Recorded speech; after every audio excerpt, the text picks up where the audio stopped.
Mon cœur, lui, est déjà pris. Il n'aura suffi que d'une phrase, lâchée presque à demi-mot par Cyril Hanouna en mai 2026, pour faire trembler les coulisses du paysage médiatique français. 7 ans après son divorce avec Émilie, la femme qui avait partagé près de 20 ans de sa vie, l'animateur de 51 ans apparaît changé, plus léger, plus tendre, plus lumineux aussi. Comme si, derrière le sourire du showman, un homme avait enfin retrouvé le droit d'aimer. Pendant longtemps, Cyril Hanouna semblait appartenir davantage au plateau de télévision qu'à sa propre vie privée. Il était cette silhouette familière que des millions de Français retrouvaient le soir, entre rires, provocations, débats enflammés et moments de pure improvisation. Un homme capable de transformer une simple séquence télé en événement national. Un animateur au débit rapide, à l'humour parfois déroutant, aux répliques qui claquent comme des portes qu'on ouvre trop fort. On l'a aimé pour son énergie, on l'a critiqué pour ses excès, on l'a suivi, même quand on prétendait ne pas le regarder. Car Cyril Hanouna, qu'on l'admire ou qu'on le conteste, a cette chose rare dans le monde de la télévision. Il ne laisse jamais indifférent. Derrière son sourire malicieux, derrière ses blagues lancées à toute vitesse et son goût assumé pour le direct, il y avait l'image d'un homme en contrôle. Un homme qui maîtrise la scène, le rythme, les silences, les tensions. Un homme qui sait quand faire rire, quand provoquer, quand relancer, quand couper. Et peut-être est justement cela qui a longtemps fasciné le public. Cette impression qu'il pouvait tout tenir entre ses mains. Une émission, une salle, une polémique, une carrière entière. Mais que voyait-on vraiment de lui? Voyait-on l'homme ou seulement le personnage? Voyait-on le père, l'ancien mari, l'homme fatigué après les caméras, ou seulement le chef d'orchestre d'un univers télévisuel bruyant et spectaculaire? Cyril Hanouna s'est construit une image puissante, presque indestructible, celle d'un patron de bande, d'un animateur populaire, d'un producteur influent, d'un homme dont la voix pèse lourd dans les conversations médiatiques françaises. Il a bâti autour de lui un monde fait de chroniqueurs, de fidèles, d'adversaires, de soutiens et de détracteurs. Un monde où chaque mot peut devenir une une, chaque sourire une interprétation, chaque absence un soupçon. Pourtant, dans cette mécanique parfaitement huilée, quelque chose restait toujours fermé, une porte discrète, presque invisible, celle de son intimité. Sur sa vie sentimentale, Cyril Hanouna n'a jamais été un homme qui donne tout. Il esquive, il plaisante, il déplace l'attention. Mais il sait faire rire quand la question devient trop personnelle. Il sait répondre sans répondre. Comme si derrière le showman qui expose tout en direct, il existait un homme qui, lui, voulait garder quelques pièces de sa maison intérieure à l'abri des regards. Et c'est peut-être cette contradiction qui rend son histoire si captivante aujourd'hui. Car l'homme que l'on croyait connaître par cœur, l'homme des plateaux, des polémiques et des audiences, semble peu à peu révéler une autre part de lui-même. Une part plus calme, plus fragile, plus humaine. À 51 ans, après les triomphes, les attaques, les ruptures, les bruits de couloir et les saisons entières passées sous les projecteurs, Cyril Hanouna ne donne plus seulement l'image d'un animateur qui veut gagner, il donne celle d'un homme qui veut ressentir. Et parfois, dans une vie exposée à tous les regards, c'est cela le plus bouleversant. Voir quelqu'un qui a tout fait pour rester maître du jeu, laisser soudain apparaître un battement de cœur. Pour comprendre Cyril Hanouna, il faut remonter avant les plateaux brûlants, avant les polémiques, avant les phrases reprises en boucle sur les réseaux sociaux. Il faut revenir à l'homme qui s'est construit pas à pas, avec cette ambition presque physique, cette fin de réussir qui ne se décrète pas, mais qui se porte en soi comme une seconde respiration. Cyril Hanouna n'est pas seulement devenu une figure de télévision parce qu'il aimait parler devant une caméra. Il est devenu Cyril Hanouna parce qu'il avait cette intuition rare. La télévision n'est jamais seulement une affaire d'image, elle est une affaire de lien. Un lien avec le public, un lien avec l'époque. Un lien avec ce que les gens veulent entendre, même quand ils n'osent pas le dire. Alors il a travaillé, beaucoup, trop, diraient certains. Il a avancé avec une énergie que ses proches décrivent souvent comme inépuisable. Une énergie presque inquiétante, comme si s'arrêter revenait à perdre quelque chose de précieux. Dans les coulisses, on le dit exigeant, rapide, parfois dur, toujours concentré sur la prochaine idée, le prochain format, le prochain coup d'avance. Il n'aime pas l'échec, il le supporte mal. Il le transforme en carburant. Et c'est peut-être là que se trouve l'une des clés de son parcours. Chez lui, chaque obstacle devient une scène, chaque critique devient un moteur, chaque porte fermée devient une raison de frapper plus fort. Mais derrière cette ascension professionnelle, il y avait aussi une autre histoire, plus discrète, plus intime, celle d'un homme qui avait bâti une famille. En 2003, Cyril Hanouna épouse Émilie, alors encore étudiante dans le domaine de l'enseignement, avant de travailler auprès du producteur Gérard Louvain. À cette époque, le couple avance loin du vacarme médiatique. Émilie n'est pas une présence tapageuse dans les magazines. Elle n'est pas une ombre utilisée pour nourrir le personnage public. Elle est celle qui partage le quotidien, celle qui accompagne, celle qui voit les soirs de fatigue, les doutes derrière les blagues, les silences après les journées trop longues. Ensemble, ils construisent une vie, une maison, une famille. 2 enfants naissent de cette union, Bianca et Lino. Et soudain, derrière l'animateur qui amuse la France, il y a un père. Un homme qui, malgré les horaires impossibles et les exigences de la télévision, garde pour ses enfants une place à part, une place presque sacrée. Car ceux qui suivent Cyril Hanouna depuis longtemps le savent. Lorsqu'il parle de Bianca et Lino, quelque chose change dans sa voix. Le ton descend, le regard s'adoucit. Le personnage s'efface légèrement. Le père apparaît. Et cette facette-là raconte peut-être davantage de lui que toutes les séquences télévisées. Elle dit qu'au cœur même d'une carrière bruyante, il y avait un besoin de stabilité, un besoin d'ancrage, un besoin d'aimer et d'être attendu quelque part, loin des caméras. Pendant des années, son couple avec Émilie a été perçu comme solide, discret, presque à contre-courant d'un monde où les relations se font et se défont sous les flashs. Ils formaient une famille protégée, du moins en apparence. Mais les vies publiques ont cette cruauté particulière. Elles amplifient la réussite, mais elles fragilisent parfois l'intime. Quand un homme donne tant à son métier, que reste-t-il pour les soirs ordinaires? Quand la télévision devient une maison, que devient la maison véritable? Ces questions, personne ne les posait vraiment à l'époque. On regardait Cyril Hanouna rire, improviser, provoquer. On voyait le succès grandir. On voyait l'influence s'installer. On voyait le personnage prendre toute la place. Mais derrière l'écran, dans les zones où les caméras n'entrent pas, une autre histoire continuait de s'écrire. Une histoire d'amour, de famille, de fatigue peut-être, de distance aussi. Une histoire qui, des années plus tard, expliquerait pourquoi une simple phrase « Mon cœur est déjà pris » pouvait résonner si fort. Parce qu'avant d'être une rumeur, avant d'être un titre de presse, avant d'être un homme que l'on imagine amoureux à nouveau, Cyril Hanouna a d'abord été un homme qui a construit, aimé, perdu, puis essayé de tenir debout. Il fut un temps où Cyril Hanouna semblait avancer avec la certitude de ceux que le public attend déjà avant même qu'ils n'apparaissent. Chaque soir, son plateau devenait une scène vivante, bruyante, imprévisible, presque familiale. Autour de lui, des chroniqueurs, des invités, des rires qui éclataient, des débats qui s'enflammaient, des silences qu'il savait briser d'un mot. Et au centre de ce mouvement, il y avait lui, Cyril Hanouna. L'homme qui lançait le rythme, provoquait la réaction, attrapait l'attention et refusait de la laisser retomber. On pouvait l'aimer ou le critiquer, rire avec lui ou s'agacer de ses excès, mais une chose était impossible, l'ignorer. Sa force, c'était cette manière très instinctive de comprendre la télévision populaire.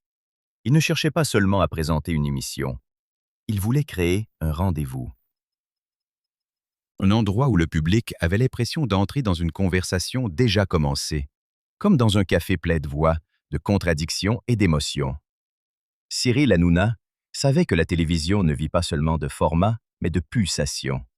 Il fallait du rire, du conflit, de la surprise, parfois de la tendresse. Il fallait que quelque chose se passe, toujours. Et lui semblait capable de produire ce mouvement sans jamais s'épuiser. Peu à peu, son influence a dépassé le simple rôle d'animateur. Il est devenu un producteur puissant, un homme de décision, une figure que le monde médiatique français observait avec fascination autant qu'avec méfiance. Derrière les caméras, il construisait, lançait, imaginait, corrigeait, recommençait. Il travaillait avec une intensité presque dévorante, comme si chaque émission devait prouver encore une fois qu'il avait sa place. Et cette place, il l'a prise, pleinement, sans timidité. Sans demander la permission. Pourtant, au milieu de cette exposition permanente, sa vie privée restait protégée. Son couple avec Émilie demeurait discret. Ses enfants, Bianca et Lino, grandissaient loin des projecteurs les plus durs. Cette retenue contrastait avec le personnage public, si bavard, si expansif, si provocateur. À l'écran, il semblait appartenir à tout le monde. Dans l'intimité, il gardait l'essentiel pour lui. Peut-être savait-il déjà que la lumière, lorsqu'elle devient trop forte, ne révèle pas seulement les visages. Elle peut aussi brûler ce qu'on aime. C'était donc une période de sommet. Les audiences, l'influence, la fidélité d'un public nombreux, l'image d'un homme capable de tout tenir ensemble. Le travail, la famille, la popularité, les critiques. Tout semblait solide, tout semblait avancé. Mais les grandes histoires humaines sont rarement aussi simples que les images qu'elles donnent. Derrière l'énergie, il y avait peut-être la fatigue. Derrière le rire, une pression constante. Derrière le succès, cette question silencieuse que personne ne pose quand les applaudissements couvrent tout. Que reste-t-il d'un homme lorsque les caméras s'éteignent et que le bruit du plateau disparaît? Puis un jour, quelque chose s'est fissuré. Pas dans un grand fracas, pas dans une scène spectaculaire que le public aurait pu commenter dès le lendemain. Les vraies ruptures commencent souvent plus doucement, dans des absences qui se répètent, dans des phrases que l'on remet à plus tard, dans des fatigues que l'amour ne parvient plus toujours à réparer. Après 16 années de mariage, Cyril Hanouna et Émilie ont décidé de prendre des chemins différents. 16 ans, ce n'est pas seulement un chiffre, c'est une partie entière d'une vie. C'est une maison construite à deux, des souvenirs, des habitudes et surtout 2 enfants, Bianca et Lino. Quand un couple se sépare, ce ne sont jamais seulement 2 adultes qui changent de route. C'est tout un équilibre familial qui doit apprendre à tenir autrement. Pour Cyril Hanouna, habitué à maîtriser le direct et à répondre vite, cette épreuve était d'une autre nature. Là, aucune blague ne pouvait vraiment sauver la scène. Aucun mot bien placé ne pouvait effacer la douleur. Il fallait traverser, accepter la fin d'une histoire sans détruire ce qu'elle avait donné de plus précieux. Et c'est peut-être là que lui et Émilie ont gagné le respect d'une partie du public. Malgré la séparation, ils ont gardé une relation digne, apaisée, centrée sur leurs enfants. Cette pudeur a beaucoup compté. Dans un monde où les divorces de personnalité deviennent souvent des feuilletons bruyants, ils ont choisi une forme de silence. Pas un silence froid, mais un silence protecteur. Protéger Bianca, protéger Lino, protéger ce qui restait d'une famille. Pour un homme aussi exposé que Cyril Hanouna, cette retenue disait quelque chose de profond. Elle rappelait qu'au-delà du présentateur controversé, au-delà du producteur ambitieux, il y avait un père. Mais une séparation, même digne, laisse toujours une trace. Après son divorce, Cyril Hanouna a souvent donné l'image d'un homme encore plus absorbé par le travail, comme si les plateaux, les réunions, les projets et les directs étaient devenus un refuge contre le vide. Travailler encore, travailler plus, remplir les journées jusqu'au bord pour ne pas entendre certains silences. Beaucoup d'hommes font cela quand ils souffrent. Ils avancent, ils plaisantent, ils rassurent tout le monde, mais gardent pour eux la pièce la plus sombre de leur cœur. Alors, derrière son énergie habituelle, certains ont cru percevoir une prudence nouvelle, moins d'abandon, moins de confiance donnée trop vite. Comment aimer à nouveau après une histoire aussi longue? Comment croire encore à la douceur quand chaque sourire peut devenir une rumeur? Cyril Hanouna ne l'a jamais formulé ainsi, mais son parcours semblait poser ces questions. C'est pour cela que, des années plus tard, une simple phrase a pris autant de poids. Mon cœur, lui, est déjà pris. Ce n'était pas seulement une formule mystérieuse, c'était peut-être le signe qu'après la rupture, après la solitude, quelque chose recommençait à battre autrement. Non pas dans le bruit, mais dans cette zone fragile où un homme blessé accepte enfin de laisser entrer un peu de lumière. Après le divorce, Cyril Hanouna n'a pas seulement dû réapprendre à vivre autrement, il a aussi dû le faire sous les yeux d'un pays entier. Car lorsqu'un homme ordinaire se sépare, il peut parfois disparaître un moment, se taire, reconstruire son quotidien à l'abri. Mais lorsqu'on s'appelle Cyril Hanouna, le silence lui-même devient une information. Un sourire devient un indice. Une sortie devient une piste. Une femme croisée dans un restaurant devient déjà une possible histoire d'amour.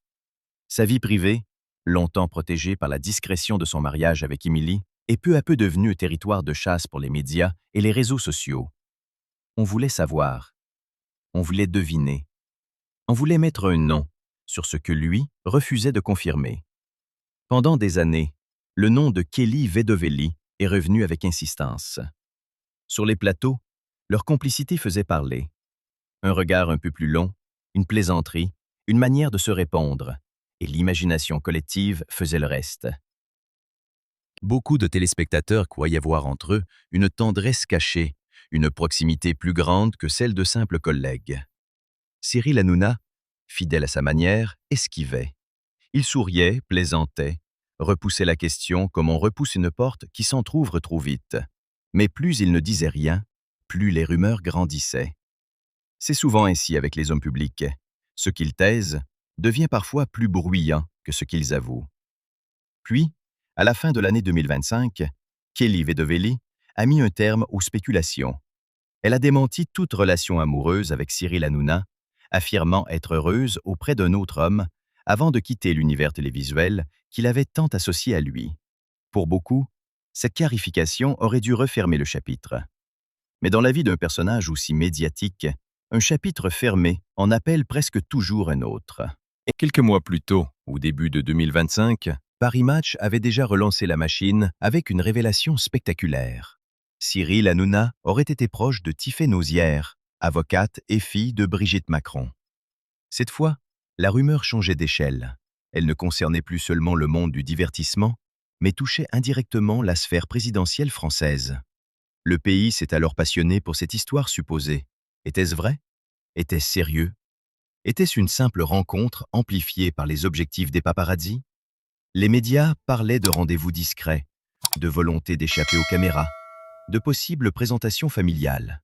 Et au milieu de ce tourbillon, Cyril Hanouna restait fidèle à lui-même, présent à l'écran, mais fermé sur l'essentiel. Comme s'il avait compris, peut-être depuis longtemps, qu'un amour exposé trop tôt risque de ne plus appartenir à ceux qui le vivent. Ces années d'après-divorce ont donc eu quelque chose de paradoxal. Professionnellement, Cyril Hanouna continuait de puper l'espace, de provoquer, de produire, de faire parler. Mais sentimentalement, il semblait avancer dans un couloir étroit, entre désir de revivre et peur d'être dévoré par les regards. On le disait accro au travail, presque incapable de s'arrêter. On le disait méfiant, secret, difficile à atteindre lorsqu'il s'agissait de son cœur. Et peut-être que derrière cette agitation permanente se cachait une question simple, presque douloureuse. Comment aimer encore quand on sait que le monde entier peut transformer votre émotion en spectacle? À 51 ans, Cyril Hanouna n'était plus un jeune homme découvrant la célébrité. Il connaissait le prix de la lumière. Il connaissait les attaques, les polémiques, les gros titres, les interprétations rapides et parfois cruelles. Il savait aussi qu'un père doit protéger plus que son image. Il doit protéger ses enfants. Bianca et Lino restaient au centre de son équilibre, comme une boussole intime au milieu du bruit. Alors peut-être a-t-il longtemps choisi la prudence. Peut-être a-t-il préféré laisser croire, laisser dire, laisser passer. Jusqu'au jour où son visage a commencé à raconter autre chose. Moins de défense, moins de distance. Comme si, après des années à encaisser les rumeurs, l'homme derrière l'animateur n'avait plus envie de cacher totalement la douceur qui revenait. Et puis, dans ce paysage saturé de suppositions, un nouveau nom est apparu. Chana Lousteau, une jeune chroniqueuse arrivé en septembre 2025 dans l'émission Tout beau, tout neuf, et qui, peu à peu, a cessé d'être seulement un visage de plus autour de la table. Avec elle, les rumeurs ont pris une autre couleur, moins théâtrale, plus intime. Des blogueurs spécialisés, notamment Akabab, ont affirmé avoir repéré Cyril Hanouna et Chana ensemble à Marbella, à Paris, puis à Saint-Laurent-du-Var. Des lieux différents, des moments séparés, mais assez d'éléments pour que le public commence à relier les points. Et dans cette époque où chaque image circule plus vite qu'un aveu, il n'en fallait pas davantage pour allumer la curiosité. Mais ce qui a frappé cette fois, ce n'est pas seulement l'idée d'une possible romance. Ce sont les détails. Ces petits signes que les histoires sérieuses laissent parfois derrière elles sans le vouloir. Chana Lousteau aurait été aperçue dans un cercle plus proche de Cyril jusqu'à rencontrer sa fille Bianca. Et pour ceux qui suivent l'animateur depuis longtemps, cette information a eu un poids particulier. Car Cyril Hanouna n'a jamais semblé être un homme qui mêle facilement ses enfants à une relation passagère. Depuis son divorce, il a toujours donné l'impression de préserver Bianca et Lino avant toute chose. Alors si Chana avait réellement franchi ce seuil-là, beaucoup y ont vu autre chose qu'une simple aventure.